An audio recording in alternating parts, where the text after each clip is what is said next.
Tim Panasic for Gibbons Motor Toys. Today we're going to show you the Kingfisher 2425 Escape.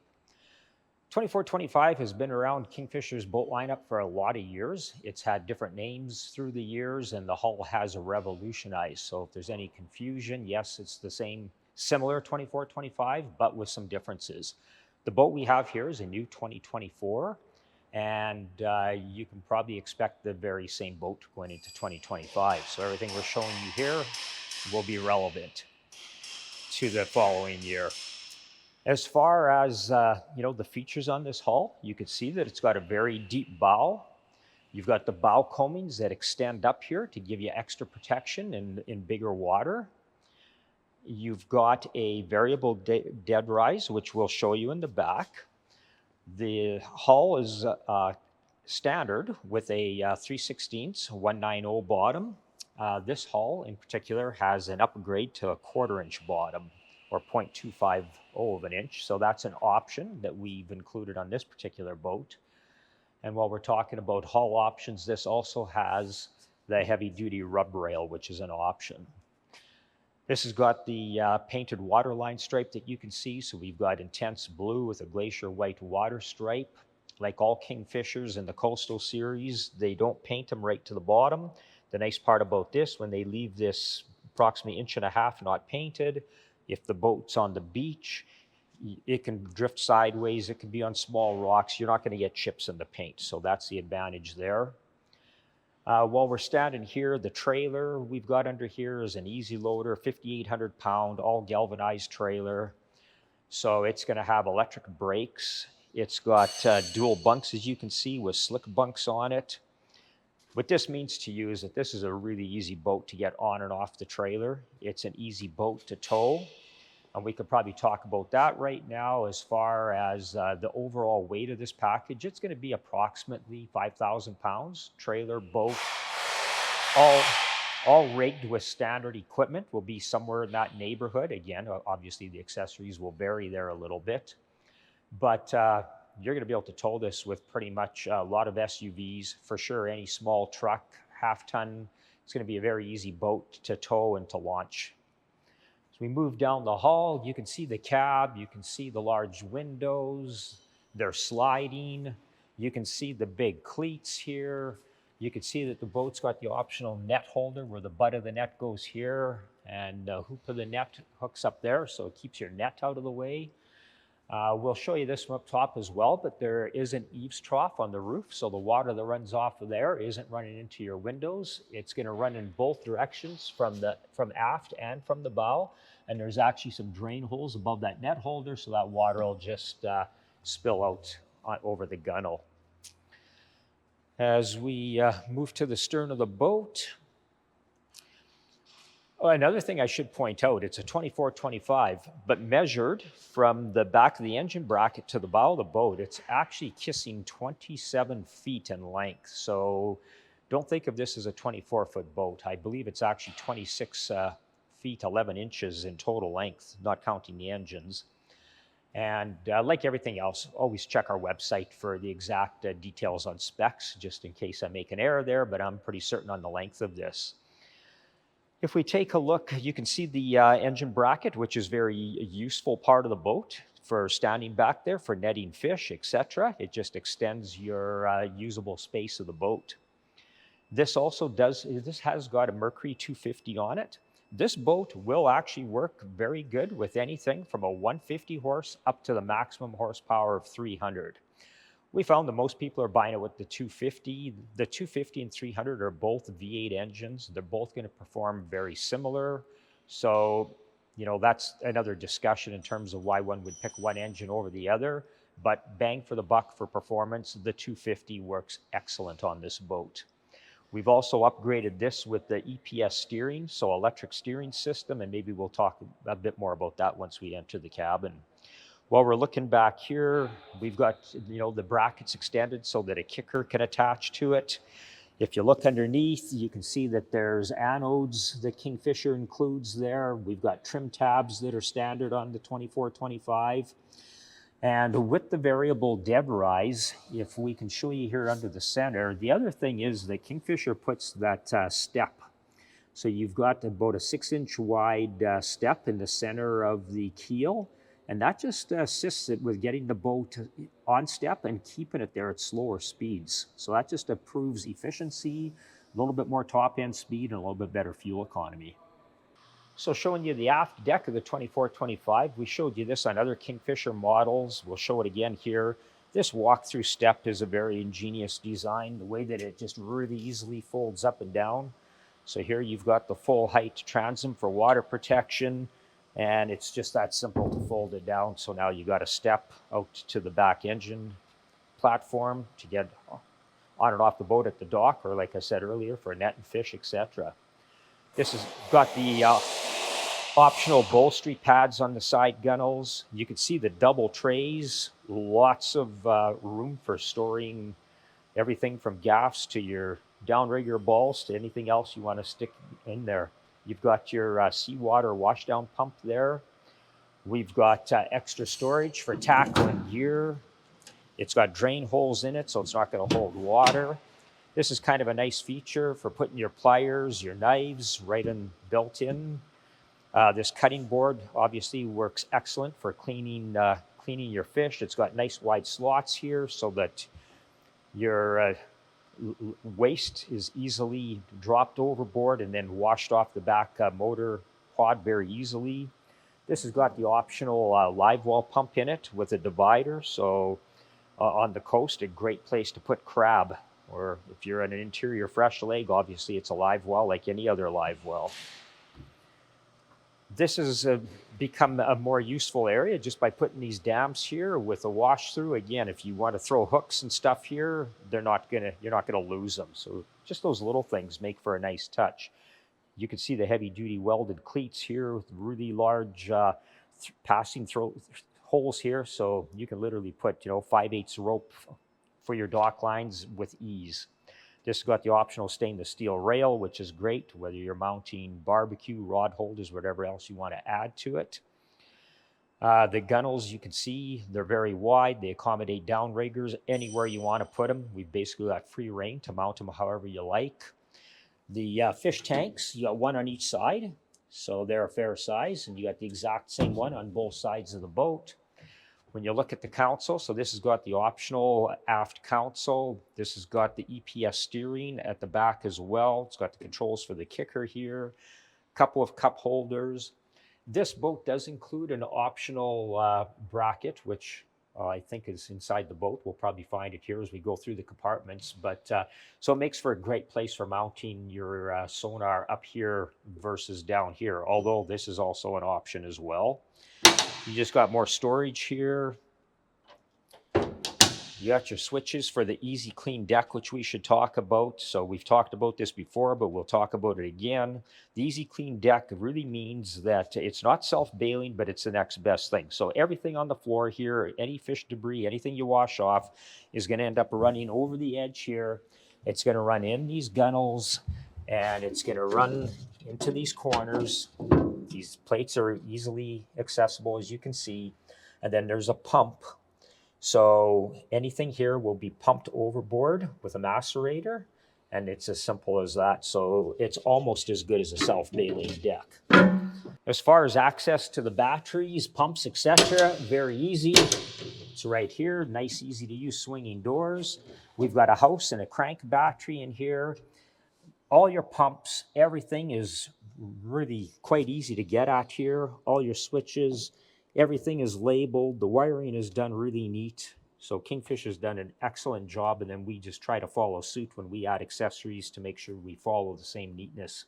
As far as the overhang here, this is a big feature. So having the cabin roof extend, this is looking like it's about 3.5 feet almost of overhang. So obviously anywhere in this area, you're going to remain dry. You've got a grab handle here to hold on to while you're underway. You can also hang on anywhere here. These handles here are made for ease to get up on the gunnel, to get around the boat. You got another grab handle here on both sides. This door hardware works very nice for holding that door open so there's no rattles or vibration. You can see there's an optional aft deck LED light there. There's also an optional sloper top that's available, which this boat has. You can see these snaps that run along here. So basically that sloper top will fit in here and right around to the transom. So this whole area is going to come at a slope. So if you're storing your boat or if you're out in the water and you want this area dry, you're going to have that water just totally shed off to the outside of the boat. Showing you the roof of the boat. This has got optional stainless steel cargo racks. So this is nice. You could put a good sized tender up here if you want. We have a basket that's offered as an option for putting anything from traps to whatever else you want to store up here. You can see the 8 roof rod holders. The anchor light is a new LED anchor light. That's actually it. It doesn't have a bulb on top. It's actually lit up around the end of the pole there. You've also got tie downs. So these tie downs here, you can see there's 4 on each side. Those are kind of important. So when you're putting anything up here, instead of tying just to the rail and relying to that, you're now anchored to the roof of the boat where these are welded right to it. You can see the gutter that I talked to you on the ground with here, how it runs along the cabin. And the boat is still, it's not the widest gunnels around the cabin, but remember, they're making the best use out of the interior of the cabin, so you got as much width as possible. But in the same token, you can still walk around here, and you can walk around here in rough water because you've got something to hang on to virtually everywhere. And I guess while we're out here, we may as well just look at the drop bow at the same time. So this has got optional twin wipers on it. As with virtually every Kingfisher boat, if it's got a drop bow, it's going to have drains in the corners. So if you ever did wear a wave over here, that water is going to just drain out the side of the boat. So you're not going to be carrying that weight for long. So it obviously makes a much safer boat for big water. You can see all the room you have up here. So lots of room to mount an optional windlass or drum winch. You got the rollers in place already. You got a tie-off cleat there, and this is also a great place for jigging or whatever else you may want to do in the bow of the boat. There is an optional bow rail that could be added to this as well if you choose to. You can see the size of the anchor storage here, so it's fairly large. I forget exactly how many feet of road we can put in here, but it's very acceptable. And you can see there's a cutout here so you can have this all closed in with your rope feed if you don't have a drum winch or whatever method you use. So the interior of the boat, the cabin, you can see it's very nicely finished off. This has got both the cold air package, so we've got a ventilation system, which I'll show you when we get to the dash. It's also got the cold weather package, so everything is lined. This is a really nice material. It's bright in here, and it's material that's just very friendly to use. It's not like material that they've had, in the old days. Just a much more modern feel.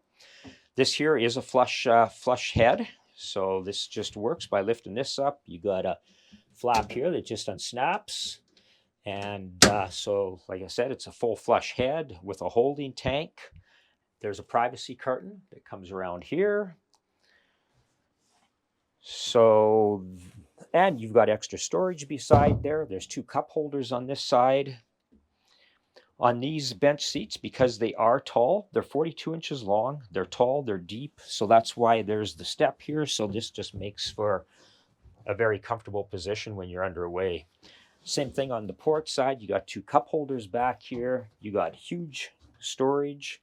You got access behind the box, as you can see there, and you can also reach down behind. So you've got full storage, nothing being used up here unnecessarily.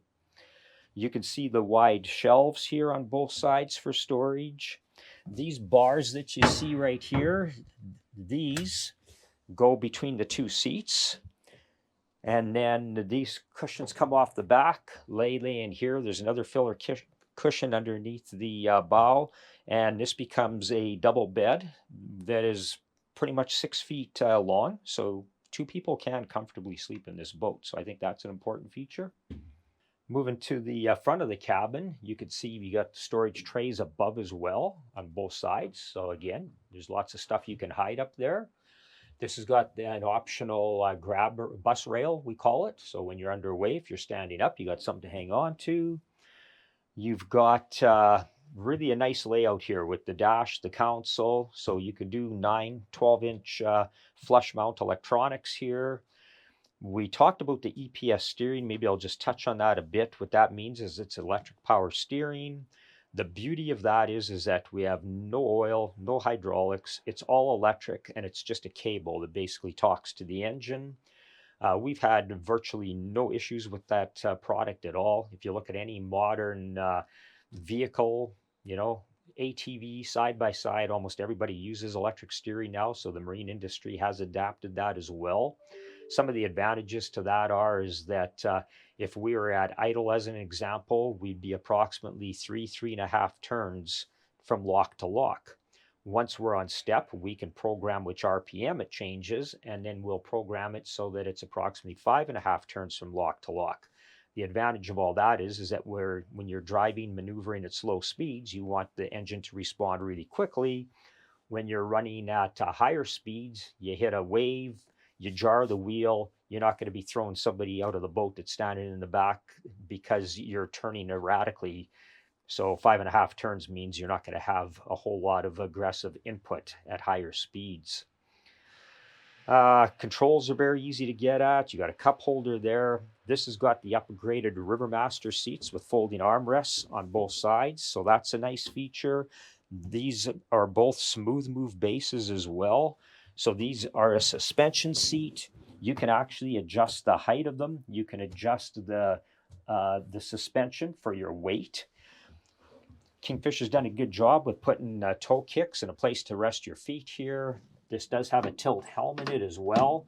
So this is a pretty comfy spot to be in.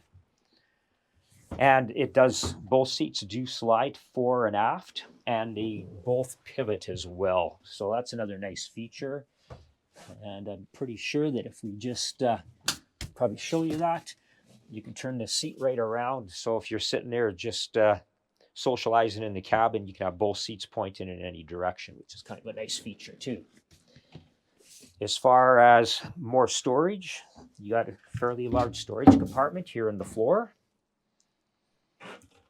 And then we've got the storage underneath the deck. And this is all dry storage under here. So any water that gets in that drop bow isn't going to get here. This is all finished. You can see it's got carpet on the bottom. The sides are all finished with paint. This is the filler cushion for the bed. Here's that bracket that's made for the, basically this is going to mount so that you can put your flush mount electronics mounted above the auxiliary helm. You can see that there's additional storage underneath the glove box. There's additional storage underneath the driver's helm on both sides. The glove box is huge.